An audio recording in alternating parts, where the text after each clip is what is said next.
sur Saïmonde FM. Suivez l'actualité en temps réel. Saïmonde FM, tout près de vous. Merci de votre fidélité à Saïmonde FM. Bienvenue dans ce journal. Merdi Louzoul à la présentation, à la une ce soir. La journée ville morte du 3 juin 2026 en RDC, l'opposition de l'opposition et du pouvoir sont opposés. L'opposition affirme que la journée a été globalement respectée. Par contre, le pouvoir soutient que les institutions ont continué à fonctionner.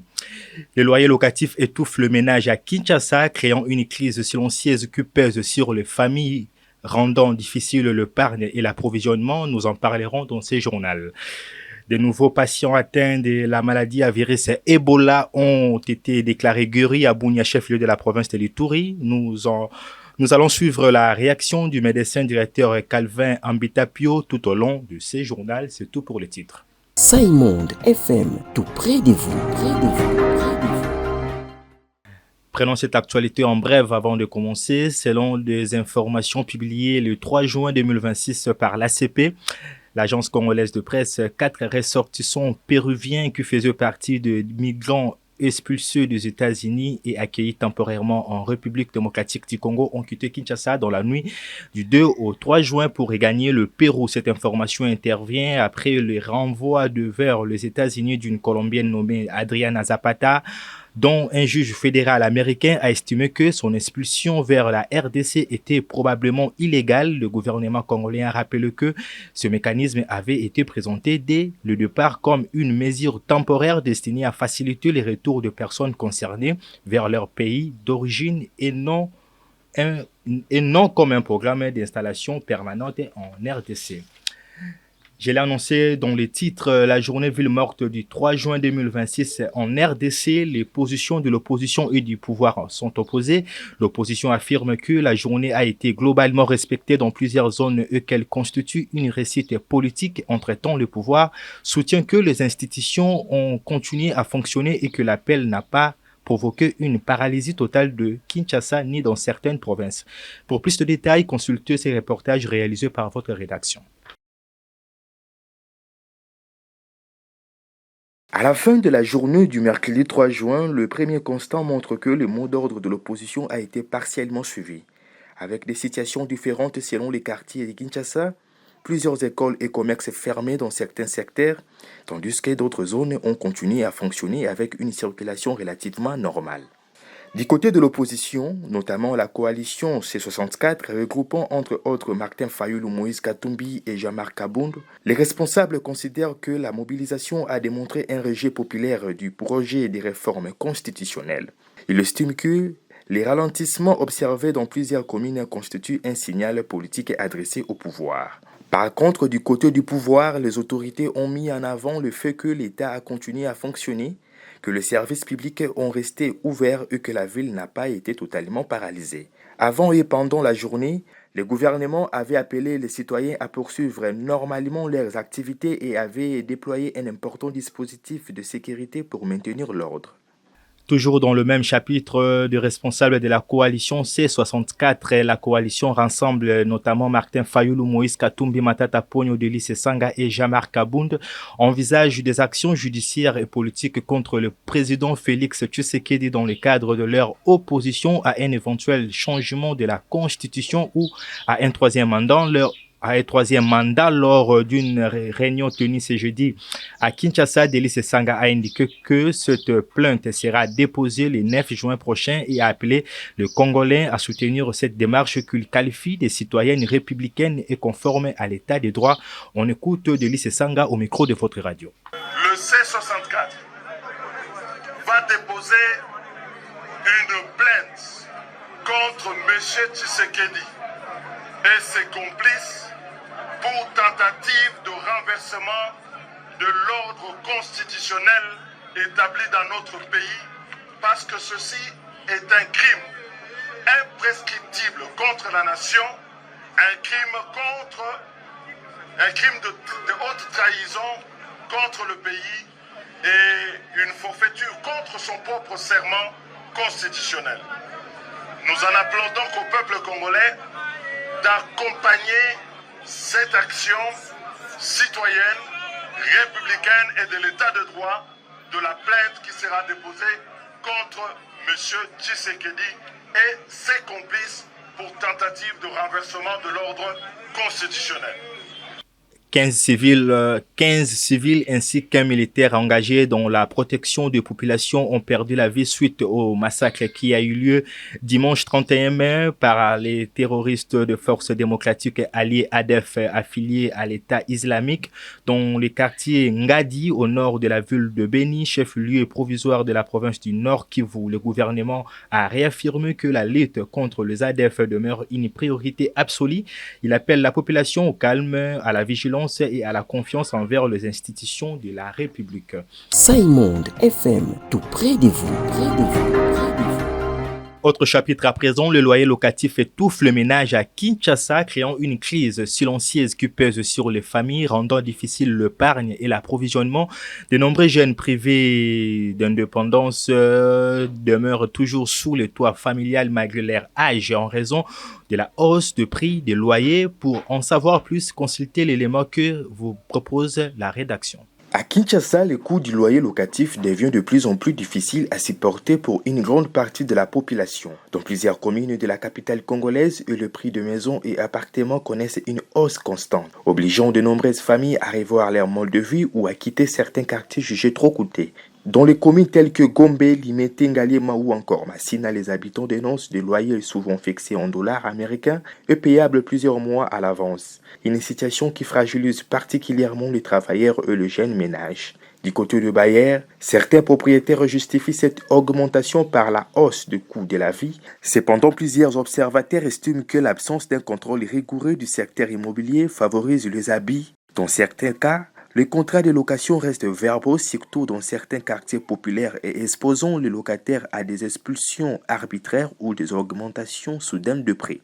Le ministère congolais de l'urbanisme et habitants a également rappelé en 2024 que l'enregistrement de contrats de bail est obligatoire et que les règlements sur les garanties locatives et le préavis doivent être respectés.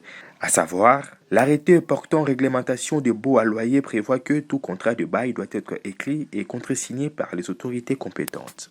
Restons sur le même registre. Mercredi 3 juin 2026, la plénière se penchait sur l'examen de la proposition de loi modifiant et complétant la loi relative aux baux à loyer non professionnels. Les rapports à la commission aménagement du territoire ATI-NTIC a été présenté par sa présidente, la députée nationale Caroline Bemba. Parmi les principales innovations figure l'obligation de fixer et de payer le loyer en francs congolais, l'instauration d'un permis de bail, la création d'un registre national de baux ainsi que l'encadrement des modalités de réajustement du loyer. La proposition de loi a été adoptée à une large majorité après avoir été soumise au vote article par article. Quelques jours après leur soutien à la révision ou changement de la Constitution, les collectifs de bourgmestres de communes de Kinshasa dénoncent des arriérés de salaires et d'émoluments. Selon des correspondances et déclarations relayées depuis ce samedi, des bourgmestres affirment cumuler entre plusieurs mois d'arriérés de salaires, primes et frais de fonctionnement. Saimonde FM, tout près de vous, près de vous, près de vous. Les États-Unis ont annoncé de nouvelles sanctions contre 2 responsables de groupes armés actifs dans l'est de la République démocratique du Congo. Selon le département du Trésor américain, les personnes visées sont John Imani Nzenze, présenté comme chef du renseignement du 1-23, et Gustave Kouboyo, commandant de AFDLR chargé notamment des opérations spéciales et du renseignement. Washington affirme que les sanctions visent à faire pression sur les groupes armés impliqués dans les violences persistantes dans l'est de la RDC et à soutenir les efforts de paix dans la région. De nouveaux patients atteints de la maladie à virus Ebola ont été déclarés guéris à Bunia, chef-lieu de la province de l'Ituri. Il s'agit de 4 infirmiers, dont une femme prise en charge au centre médical évangélique. Selon le médecin directeur de cette structure, le docteur Calvin Ambitapio, leur rétablissement a été rendu possible grâce à un traitement spontané symptomatique. Les guéris ont été présentés ce dimanche 31 mai au directeur général de l'OMS en mission dans la province le samedi dernier. On écoute le docteur Calvin Ambitapio au micro de Saliboko Mangala Pierre depuis Bunia. C'est un événement parce que depuis le 24 avril, nous avons commencé à se combattre avec une maladie inconnue, parmi lesquelles les 8 de nos infirmiers qui ont présenté les mêmes symptômes. Et à travers ces symptômes, ça nous a poussé à remonter l'alerte au niveau de la zone de la DPS. Depuis le 3 mai, il y a eu des prélèvements. Au niveau provincial, ils ont fait les souches Ebola Zaïre qui étaient négatives. On a fait le monkeypox parce que parmi les signes, ils avaient des prurites généralisées. On pensait au monkeypox qui était négatif. On est passé au Covid négatif. La dame guérie, elle a fait au moins 20 jours à l'hôpital. Et les autres, ils ont fait 10 jours. Nous étions invités au niveau de la division provinciale pour venir présenter la situation. Et quand je l'ai présenté, décrivant les signes de ces jours-là, on a pensé que c'est une maladie inconnue, mais qu'on cherche au niveau de l'INRB. Effectivement, les échantillons sont allés à Kinshasa. Et parmi les 20 échantillons partis à Kinshasa, 13 qui étaient examinés et 8 étaient positifs. Et parmi les 8 positifs, les noms de nos 4 infirmiers étaient venus. Nous les avons soignés symptomatiquement, en couvrant la malaria, en donnant les antibiotiques et beaucoup de liquides, régé lactate et NaCl. Et le 26, et hier, on a fait les 2 prélèvements contrôle. Ils sont revenus négatifs. Et pour nous, c'est une force pour dire une maladie qui n'a pas de vaccin pour le moment, une maladie qui n'a pas de traitement. Mais avec les traitements symptomatiques, nous avons les 4 qui sont guéris. C'est un événement parce que depuis le 24 avril, nous avons commencé à se combattre avec une maladie inconnue. Entre-temps, la société civile Force Vive de l'Ituri salue la guérison de ces 4 infirmiers, tout en tirant la sonnette d'alarme sur l'insuffisance de la couverture logistique à travers la province. Son coordonnateur provincial Dieudonné Lossa Ndekana appelle à un renforcement des moyens de riposte et plaide pour une intensification des campagnes de sensibilisation impliquant toutes les couches de la population afin de devenir à bout de cette épidémie. Écoutons-les dans cet extrait sélectionné par Saliboko Mangala Pierre depuis Bunia. La coordination provinciale de la société civile Force Vive de l'Ituri salue la guérison de quelques corps soignants présentés hier et les jours passés, étant guéris de leur maladie de virus à Ebola. C'est déjà un pas vers la victoire sur l'épidémie, bien que l'échantillon reste trop faible. Nous voulons aussi de l'occasion attirer l'attention des comités de coordination de riposte à province de l'Ituri sur la faible couverture logistique à travers toute la province de l'Ituri. Elle se justifie par l'intensification des maladies à province depuis qu'elle a été confirmée dans 3 zones de santé.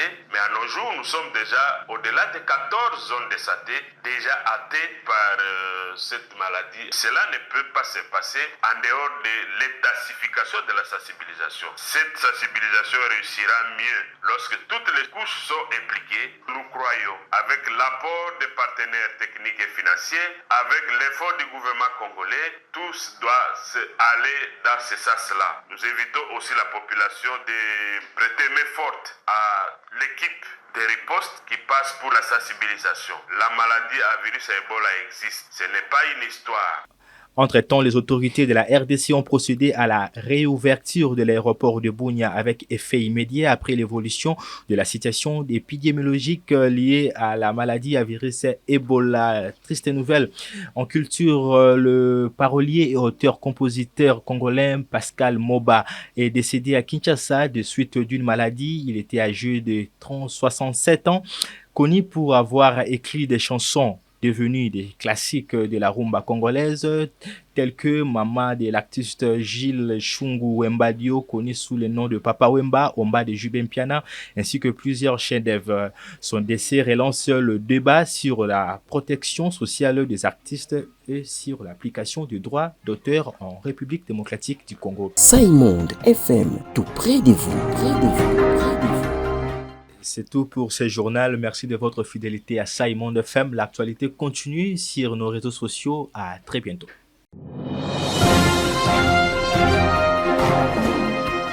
Sur Saïmonde FM, suivez l'actualité en temps réel. Saïmonde FM, tout près de vous, près de vous, près de vous.